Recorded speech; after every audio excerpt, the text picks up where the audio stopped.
Buenos días, amada iglesia, amigo, amiga, Dios te bendiga, una hermosa mañana para compartir la presencia del Señor. El título de hoy va a ser ¿qué hacemos con la presencia de Dios? ¿Qué hacemos con el arca de Dios? ¿Te acordás de este coro? A ver si me ayudás. Precioso es Jesús, mi Jesús. Precioso es Jesús, mi Jesús. Mi gloria será su rostro al mirar. Él es mi precioso Jesús. Oramos. Padre nuestro que estás en los cielos, santificado sea tu nombre. Venga tu reino, venga tu presencia en esta mañana. Hágase tu voluntad como en el cielo, aquí también en la tierra. El pan nuestro de cada día, dánoslo hoy. Y perdona nuestras deudas como nosotros perdonamos a nuestros deudores. Y Señor, no nos dejes caer en tentación. Líbranos del mal, porque tuyo es el reino, el poder y la gloria. Señor, queremos que tu unción llegue a cada corazón. Ungí nuestros oídos, nuestro entendimiento, nuestros ojos. En el nombre de Jesús. Amén.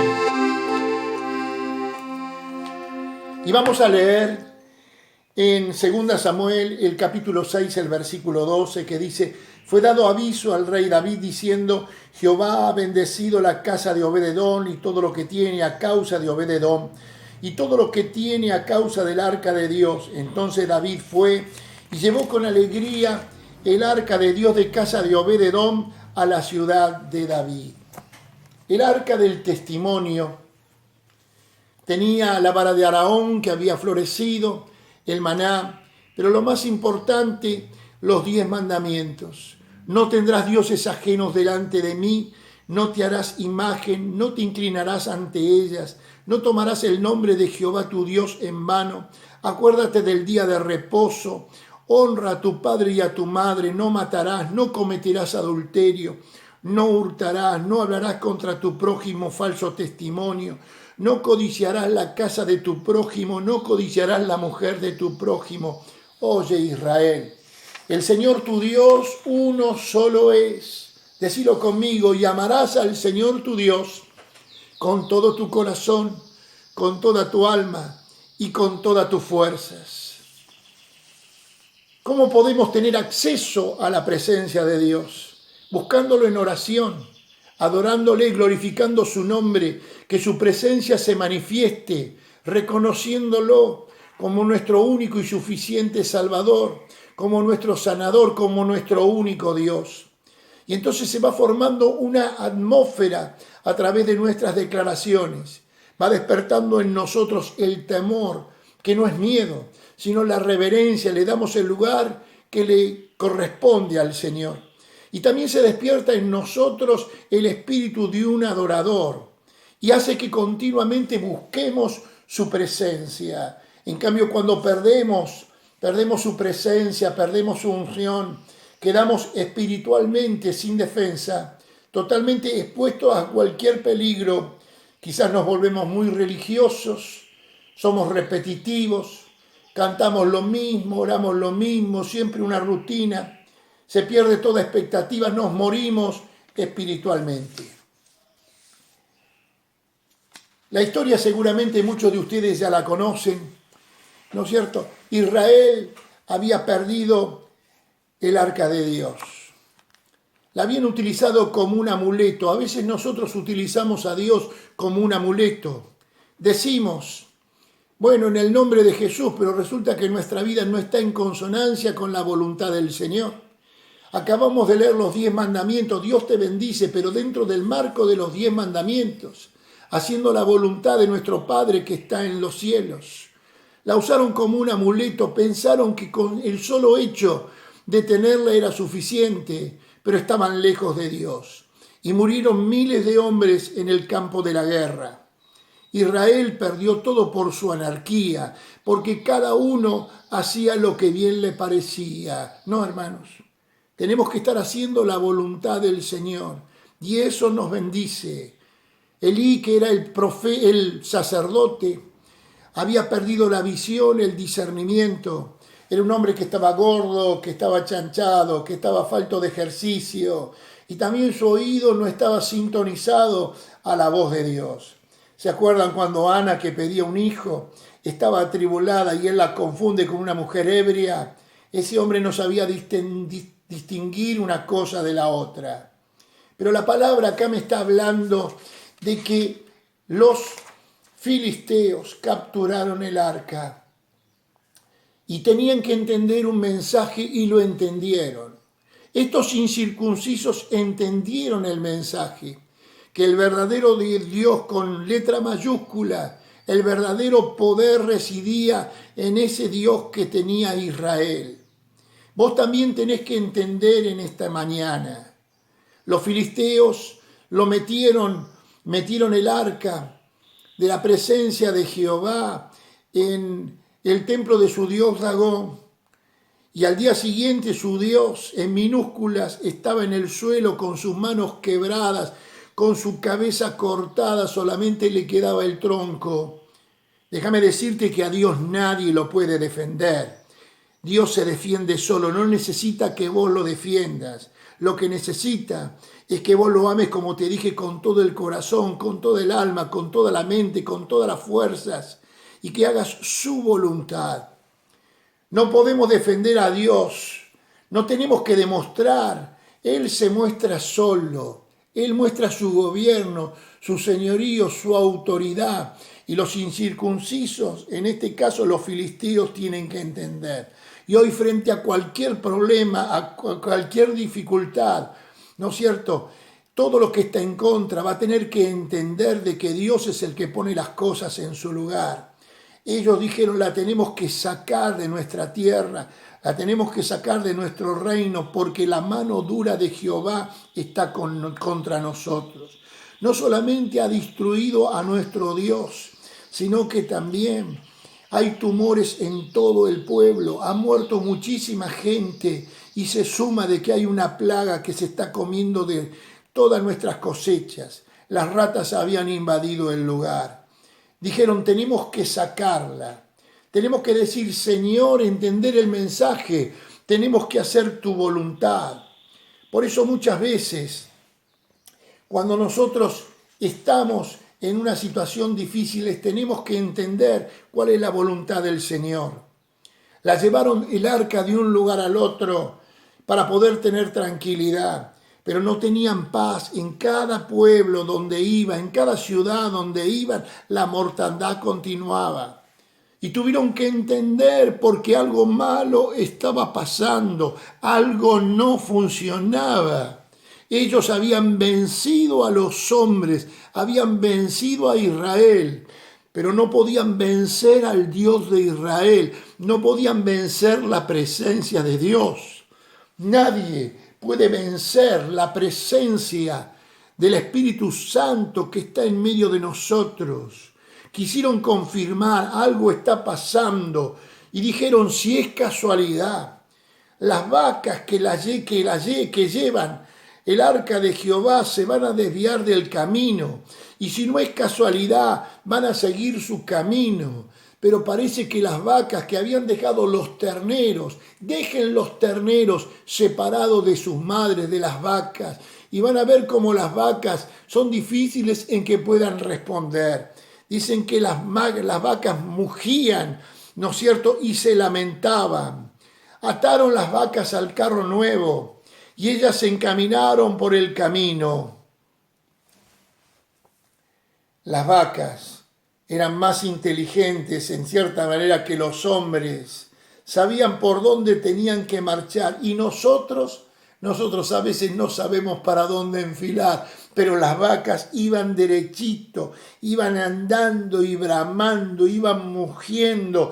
El ternero, ¿no es cierto?, estaba allá atrás, lo habían dejado allá atrás. No me gusta, pero voy a obedecer. Hay cosas que no te gustan, pero si vos querés ser feliz tenés que obedecer. No se apartaban ni a derecha ni a izquierda, iban derechito, escuchaste bien, Dios te bendice cuando andás derechito, cuando andás en su voluntad. Mugieron porque la presencia de Dios es muy fuerte. Tenés que clamar delante de Dios, porque la presencia de Dios es muy fuerte, porque la presencia de Dios lo hizo sola, porque la presencia de Dios lo hace todo en nuestras vidas. Y esto era porque había un propósito, porque hay un propósito, ¿no es cierto?, para vos en tu vida. El arca tenía que estar donde tenía que estar. La presencia tiene que estar donde tiene que estar. ¿Y nosotros dónde estamos? ¿Cómo nos ubicamos? ¿Dónde nos colocamos? ¿Cuál es nuestra situación? En este momento que hay tanta dificultad, que hay tantos mensajes, que hay tanto dolor, que hay tanta pandemia, en este tiempo tenemos que escuchar la voz que permanece, la voz que trae vida eterna, aquel que te sanó, aquel que te restaura, aquel que te guarda. Tenemos que escuchar la de Cristo, la de Dios nuestro Salvador, para que nuestras personas sean guardadas, cuidadas, nuestras familias no sean dañadas. Israel vio traspasada la gloria de Jehová por la anarquía y por el desorden que había en el pueblo y en los sacerdotes. Cuando el arca llegó donde tenía que estar, cesó la mortandad.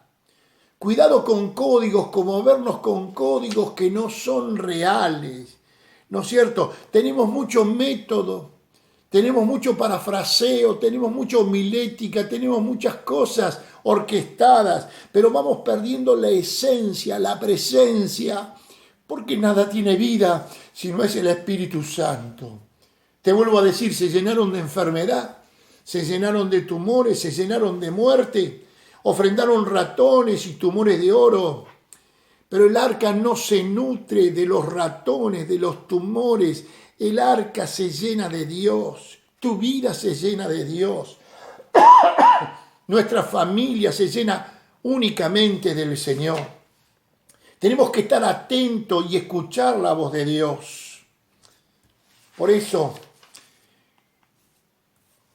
en ese momento, me encuentro con que el arca es llevada a la casa de Abinadab. La habían recuperado y la mandaron a la casa de Abinadab. La tuvo 20 años en Kiriat Jearim.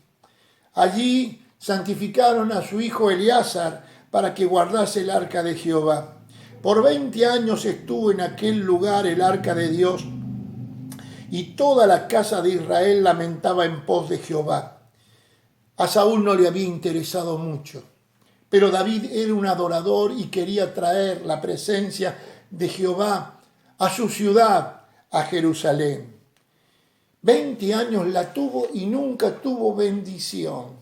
20 años que estás en la iglesia, 20 años que escuchás predicaciones, 20 años que estás cantando, 20 años que estás dando a veces la palabra, y sin embargo no se ve un cambio. No se ve una diferencia. Abinadab tuvo un cajón, tuvo un mueble adentro. Cumplió porque le habían dado la orden de que cuidara y le dio un lugar, pero no sé qué lugar importante, no creo que sea importante. Pasó desapercibida la presencia de Dios durante 20 años. Tanto tiempo, tanto tiempo, tanto tiempo escuchar y que la presencia de Dios no se manifieste en nosotros es lamentable. Pero de pronto David decide empezar a buscar la manera de traer el arca de Dios, como te dije anteriormente, a la ciudad. ¿Qué vamos a hacer con la presencia de Dios? Y el gran problema es de que David no cumplió con la manera en que tenía que ser traída. Para ser un poco breve, en lugar de cargarla con animales, tenía que ser cargada por los hombros de los sacerdotes. La gloria de Dios es pesada, hay que cargarla, hay que llevarla, hay que cumplir, hay que servir la presencia del Señor. Si no la tratás bien, el arca de Dios puede traerte muerte y no tener vida. La mano dura de Dios cayó sobre los filisteos y no veían la manera de sacársela de encima. David, cuando le está trayendo, de pronto tropezaban los bueyes. Y Usa, el hijo de Abinadab, parece que en la casa de Abinadab no se trataban bien las cosas de Dios. Se había olvidado de cómo había que respetar la presencia de Dios.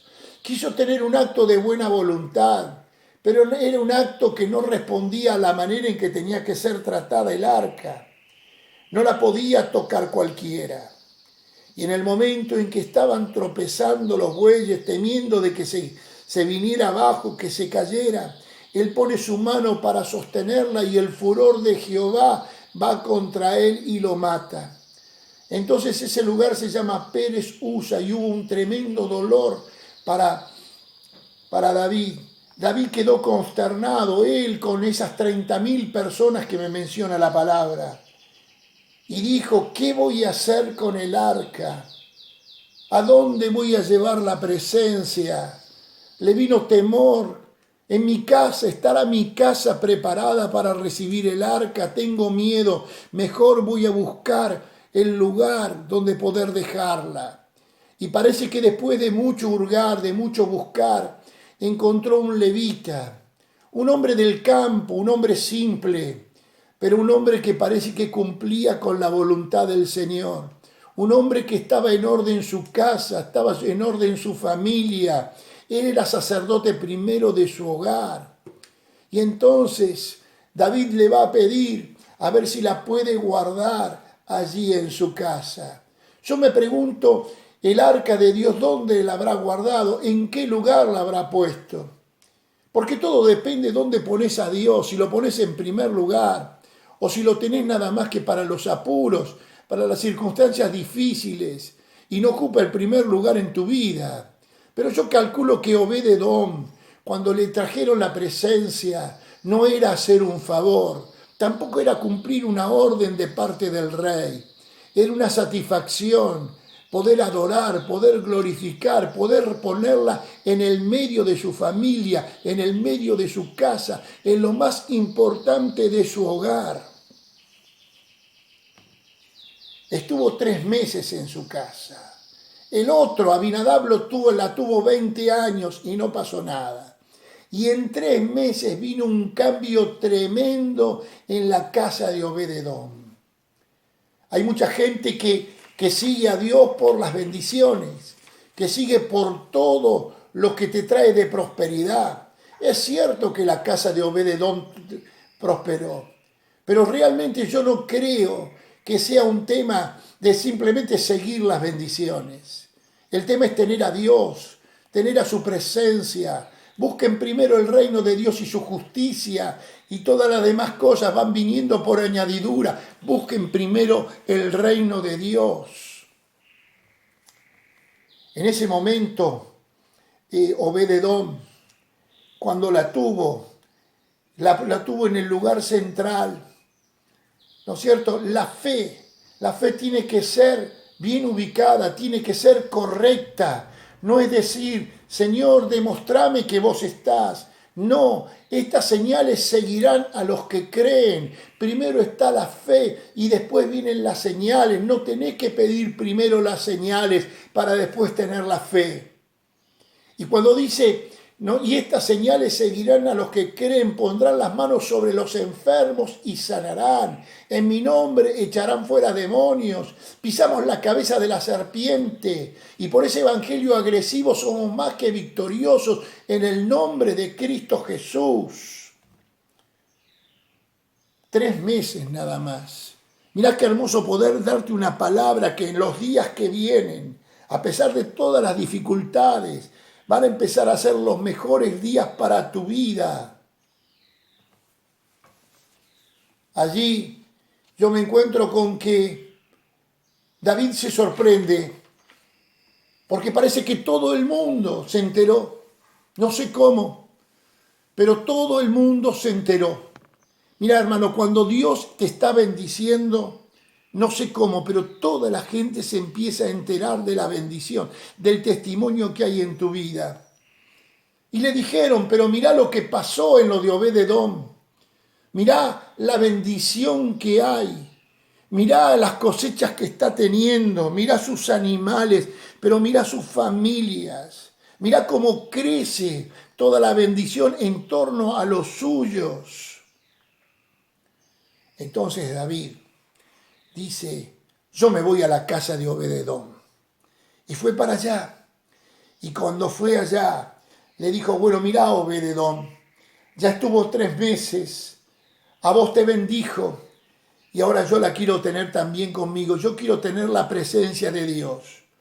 Yo antes le tenía miedo, no hice las cosas como correspondía. Pero ahora sé en qué forma, en qué manera tengo que traer la presencia de Dios a la ciudad de David. Y bueno, dice que entonces cantaban, se detenían, tenían sacrificios, pero los levitas las cargaron sobre sus hombros, porque te vuelvo a repetir, significa servicio, la gloria, la presencia de Dios es pesada. ¿Te acordás de esa palabra que dice que tenemos tribulación?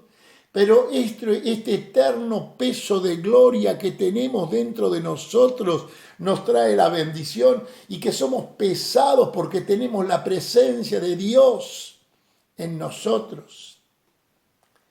Y cuando le dijo, me la llevo, Obed-edom no sé si habrá cuestionado, pero creo que no. Él tenía que obedecer al rey, pero sí tomó una decisión. Dijo, yo durante muchísimos años, ¿no es cierto?, estuve sin la presencia de Dios. Pero hoy la presencia de Dios, ¿no es cierto?, está en mi casa. Y la presencia de Dios, el arca de Dios, se la llevan al palacio.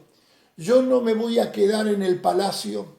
Yo voy a ir donde va la presencia de Dios.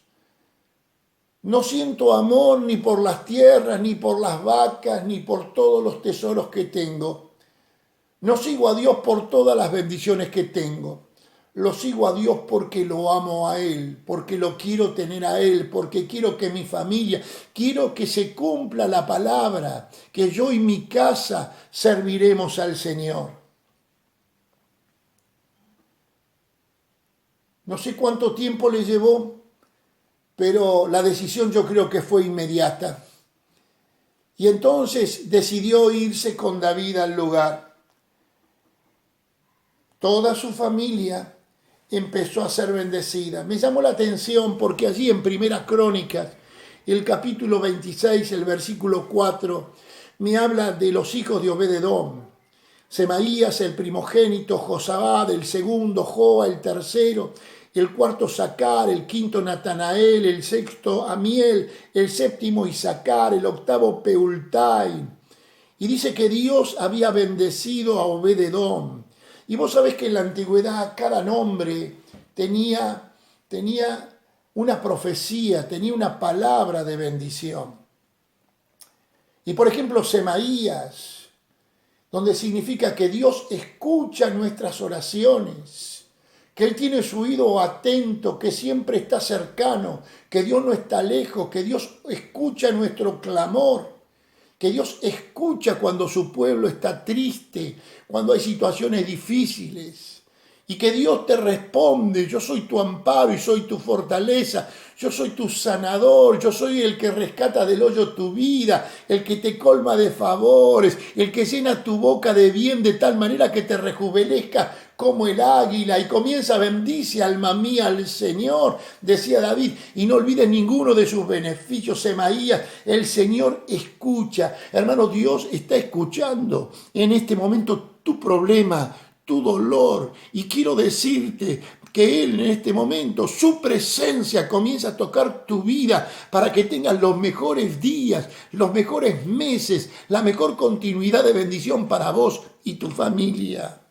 El segundo hijo, Josabad, que significa Dios ha respondido a la petición. Así que no solamente te escucha, sino que también Dios escuchó tu petición. Dios ama a sus hijos. Amalo al Señor, busca la presencia, porque a los que aman a Dios todas las cosas les ayudan a bien. Vos no sos cualquiera, estás dentro de la presencia del Señor. También la familia, lo siguió toda la familia, porque Joá significa Dios nos ha unido. Dios estaba todos juntos, una iglesia, una familia. Vos sos pastor de tu casa, que la familia esté unida. Cristo es supremo en nuestro hogar, huésped invisible en nuestra mesa, oyente silencioso de nuestras conversaciones. Sacar significa de que Dios nos da mucho más de lo que nosotros necesitamos, que hay prosperidad, que hay fertilidad en todas las áreas, que Dios bendice mi tierra, porque dice que Dios bendice nuestra tierra, y cuando habla de nuestra tierra no habla simplemente de la posesión material, sino la tierra de nuestras familias. Dios nos va recompensando. Natanael vuelve a respaldar lo anterior, donde dice Dios nos dio bendición. El Señor te bendiga, el Señor te dé paz, el Señor haga resplandecer su rostro sobre vos.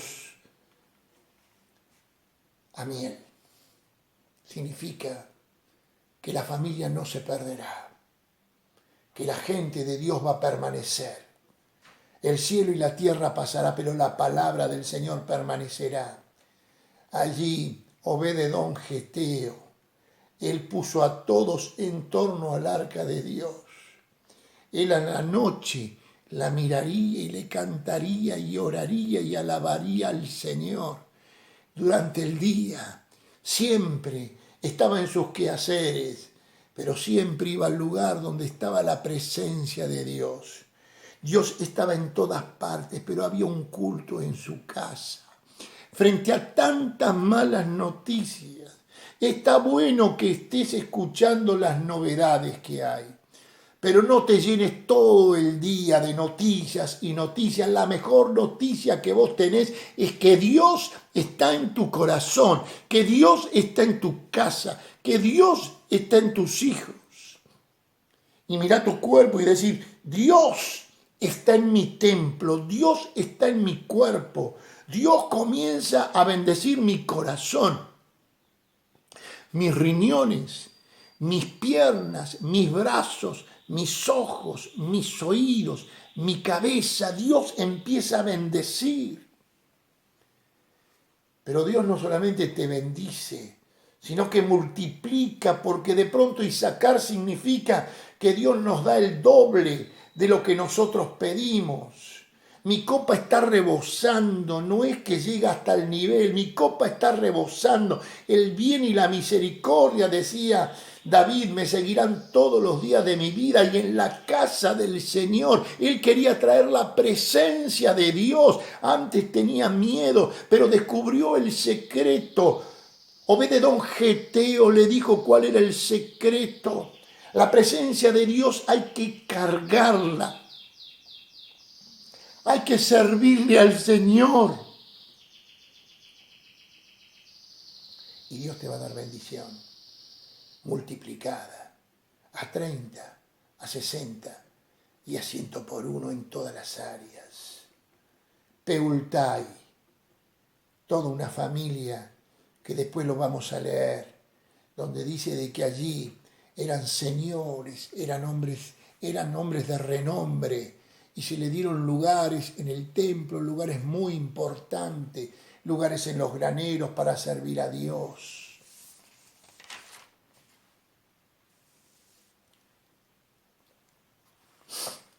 Tres meses en la presencia de Dios. Se quedaba cuidando el arca. Lo mirarían los hijos, los nietos, la esposa. Pero él era un guardador, era un guardián de la presencia de Dios. Y Dios te da ministerio cuando vos sos guardián de la presencia de Dios. ¿Por qué es necesario que el obispo? ¿Por qué es necesario que el diácono? ¿Por qué es necesario que vos seas pastor de tu casa? Que vos seas guardián de cómo está tu familia, de lo que se habla, de lo que se dice, de buscar a Dios con todo el corazón, guardar y ser guardián de lo que se hace en tu hogar. Obed-Edom miraba continuamente, era un guardián de cómo se le daba el lugar al arca de Dios.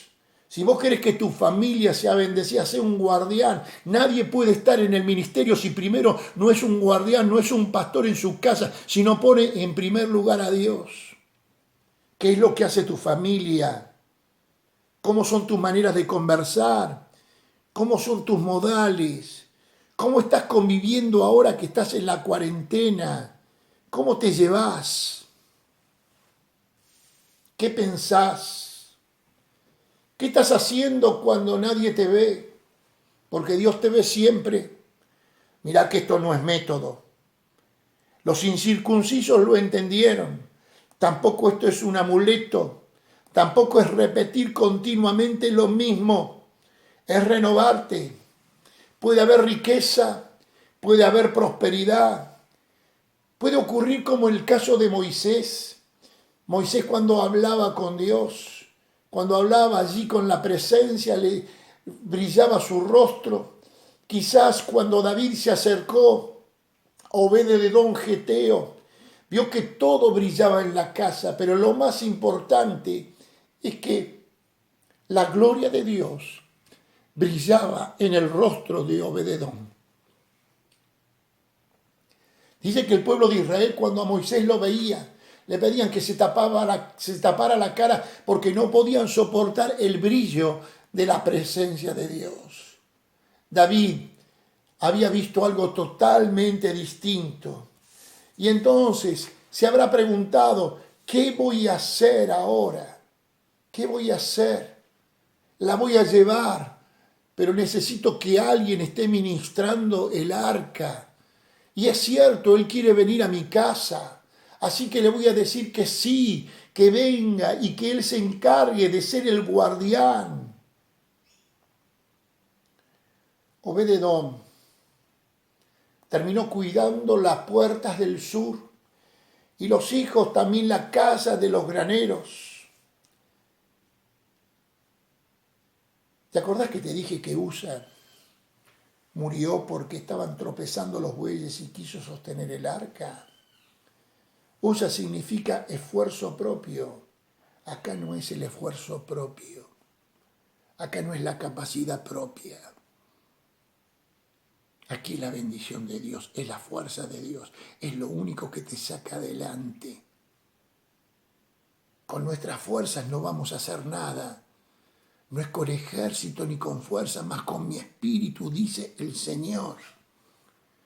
Obed-Edom tiene otro nombre que significa el que sigue sirviendo, el que está sirviendo, que tiene una actitud correcta para ser bendecida. Es un hombre que está enamorado de Dios, está enamorado de su presencia, está cautivado con su presencia.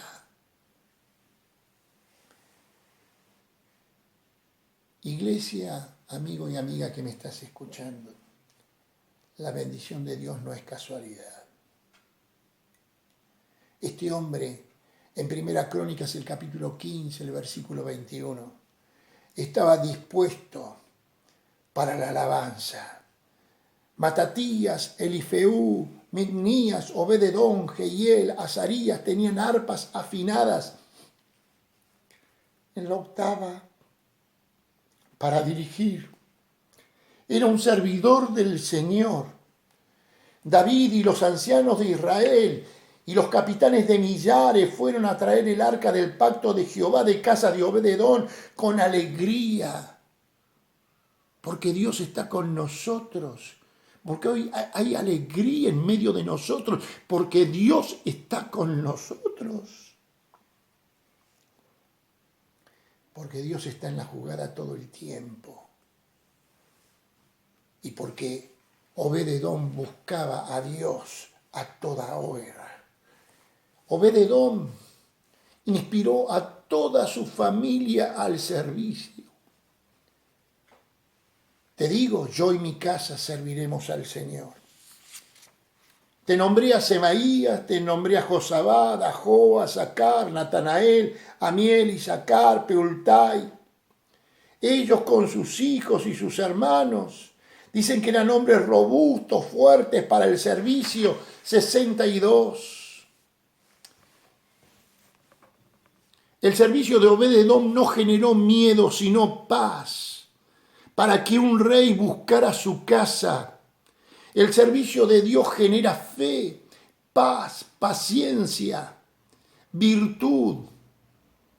En la casa de Obed-edom no hay muertos como en la casa de Elí, ni tampoco como ocurrió en los de Bet-Semes que hurgaron y por curiosidad miraron dentro del arca y murieron muchísimos, ni tampoco con los incircuncisos, con los filisteos.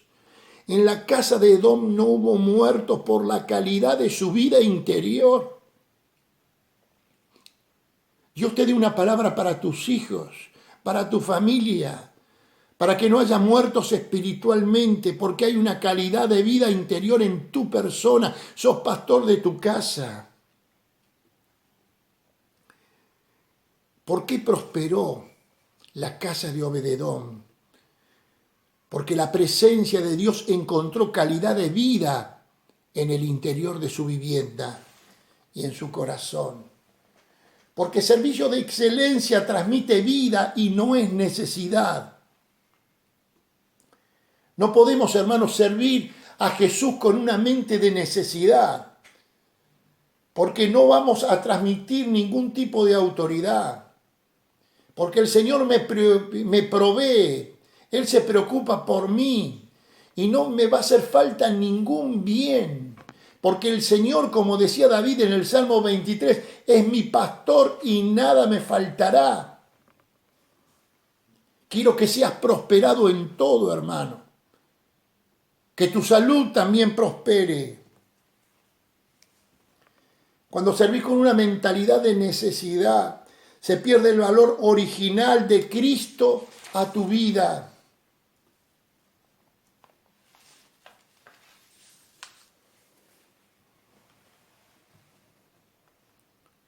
Tres meses de reflexión. 3 meses de pensar. No deben haber necesariamente, David le debe haber dicho Obed-edom, carros nuevos. No es cosa de innovar, sino de respetar lo que Dios manda. No podemos cambiar, hermanos. Dios es el mismo ayer, hoy y por los siglos. La palabra sigue siendo la misma. El cielo y la tierra pasará, pero la palabra del Señor permanece para siempre.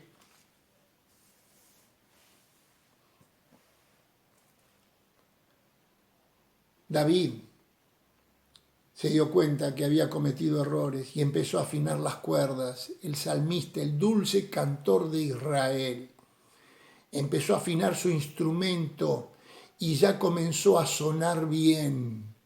Danzaba, alababa y glorificaba al Señor. No quiero el arca por miedo, porque cuando las cosas las hago bien hay ganas de traer la presencia del Señor. Todo comenzó a ser genuino. Los sacerdotes tenían necesidad por llegar pronto, pero Dios los detuvo. A los 6 pasos Dios les enseñó a esperar. A su tiempo la traerían a Jerusalén y con alegría dirían, la recuperamos la presencia de Dios. A veces no nos ubicamos en que todo tiene su tiempo y todo tiene su hora debajo del cielo. A veces hay que quedarse quieto, hay que saber esperar. Y aunque tenga la verdad, no te apures. Dios a su tiempo es el que va a hacer la obra. Nuestra ansiedad, nuestro cuerpo tiende a apurarse. Pero la voluntad de Dios es otra cosa. Nuevamente, iglesia y amigo y amiga que me estás escuchando, Dios no se desespera. Somos nosotros los que desesperamos. ¿Qué te parece si oramos al Señor? Graciela, tocame ese coro que cantábamos al principio, por favor.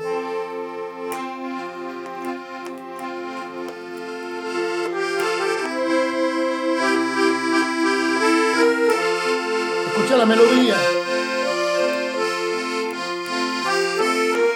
Dios te bendiga, te llene de gracia. Todo muy casero, todo muy nuestro. Pero poder decir, precioso es Jesús, mi Jesús.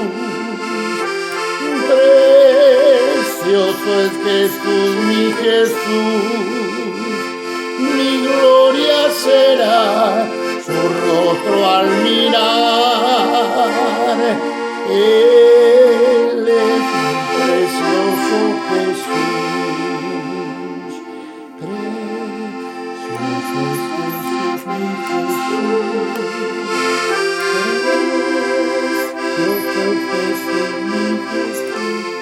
Señor, en esta mañana alabamos y glorificamos tu nombre.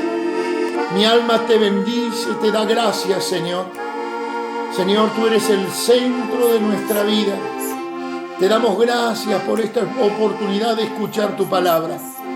Queremos proclamar que sos nuestro único y suficiente Salvador, que sos nuestro sanador, que sos lo más importante, que no te amamos por la prosperidad o por las cosas que vienen en tu añadidura, sino que te amamos porque vos estás primero, porque sos lo más importante, Señor.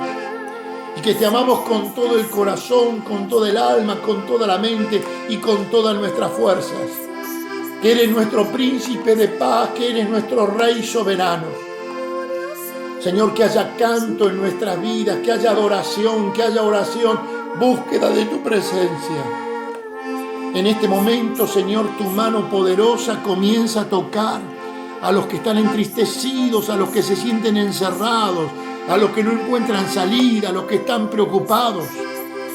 Declaramos en el nombre de Jesús que este tiempo que viene va a ser el mejor que lo que pasaste. Declaramos que en estos meses vas a ver la abundancia, vas a ver la bendición. El Señor primero va a prosperar tu vida espiritual, va a bendecir a tus hijos y a los hijos de tus hijos de tus hijos. El Señor va a poner alabanza y en medio de las alabanzas va a descender la presencia de Dios y la va a hacer estrado de sus pies. Y como te dije hace unos días, la puerta de lo que te encerraba, se va a empezar a abrir. El Espíritu Santo en este momento te comienza a sanar, te comienza a liberar.